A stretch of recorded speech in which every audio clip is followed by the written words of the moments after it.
Okay, just look at this. Isn't that gorgeous? It's filled with thousands of these beautiful, glinty particles. This is the kind of thing you'd expect to see in a massive Hollywood blockbuster, right? But here's the kicker, the thing that's gonna blow your mind. This isn't some pre-rendered movie clip.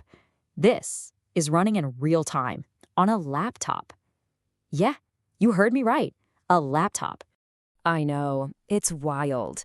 So let's get into it because that begs the question, how on earth is this possible? All right, first up, the real-time sparkle. And to really get what's going on here, we first have to appreciate just how fast and, well, how good this looks. So get this. This new technique can hit over 280 frames per second. And that's on a normal, off-the-shelf NVIDIA graphics card. I mean, that is just a crazy level of performance. But look, it's not just about raw speed. It's about the quality. You see how that shimmer is just smooth? It's totally consistent. It's not flickering or popping all over the place when the camera moves. In the biz, they call that temporal stability. And for this kind of effect, that's basically the holy grail. Okay, so to really understand why this is such a huge deal, we need to talk about why this stuff has always been so incredibly hard, like crash your computer hard. You know when you see metallic car paint glistening in the sun or fresh snow sparkling at night? That amazing look comes from light hitting millions, literally millions of tiny little reflective flakes. And trying to simulate all of that at once, yeah, that's a total nightmare for a computer. So for years, developers were stuck between a wreck and a hard place. You could either try to simulate every single one of those flakes and just watch your computer grind to a halt, or you could simplify it and you just end up with something that looks, well, kind of boring and flat. You couldn't have both. It was beauty or performance, not both. So how did they finally crack this thing? Well, this is where it gets really, really clever. They basically threw out the old way of doing things and came up with a totally new approach, and it's all based on, get this, a nightclub bouncer. Okay, so the old way was like having a massive, massive guest list for a club. Your computer had to store the exact location of every single little flake in memory. It was super slow and took up a ton of resources.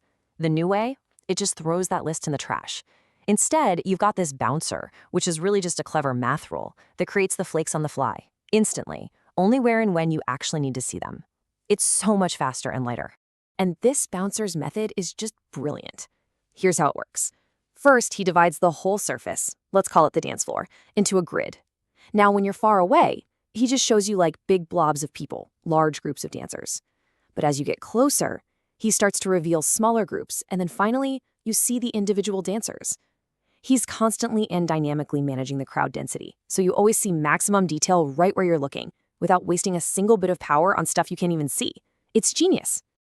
Okay, that all sounds great, but how does it actually stack up against what people are using right now?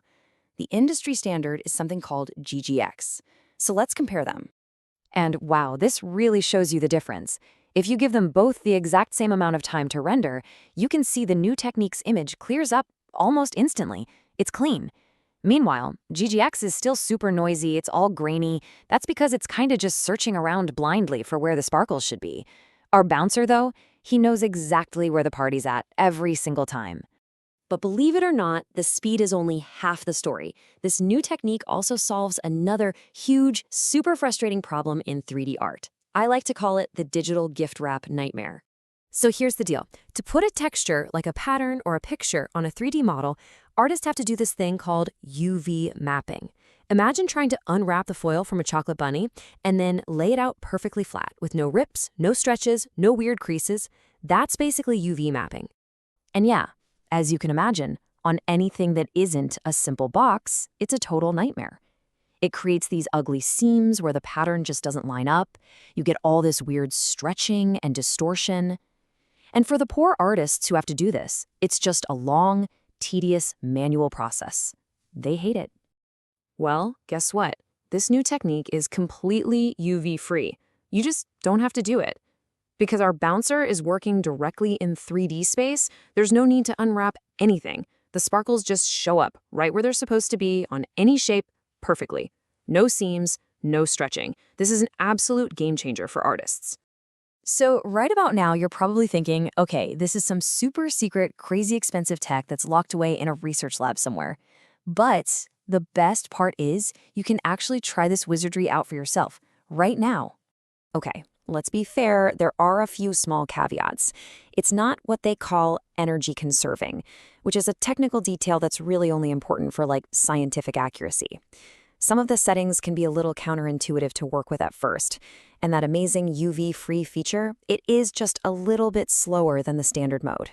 But honestly, those are pretty minor things. Because here's the best part. This research, which comes from folks at Adobe, NVIDIA, and Aalto University, is totally free and open source. You can literally go run a demo in your web browser right now. And the whole thing, the full source code, is only 337 lines long. I mean, how cool is that? That level of accessibility is just incredible. And this whole thing leaves us with this really wonderful piece of advice from the creators themselves. Remember how this tech works by refusing to flatten 3D things into simple 2D maps? Well, they leave us with this thought. Maintain your dimensionality. Do not flatten your 3D personality into a 2D label just to make it easier for others to process you. What a brilliant way to end, right? Connecting this amazing tech right back to a really powerful idea about being human.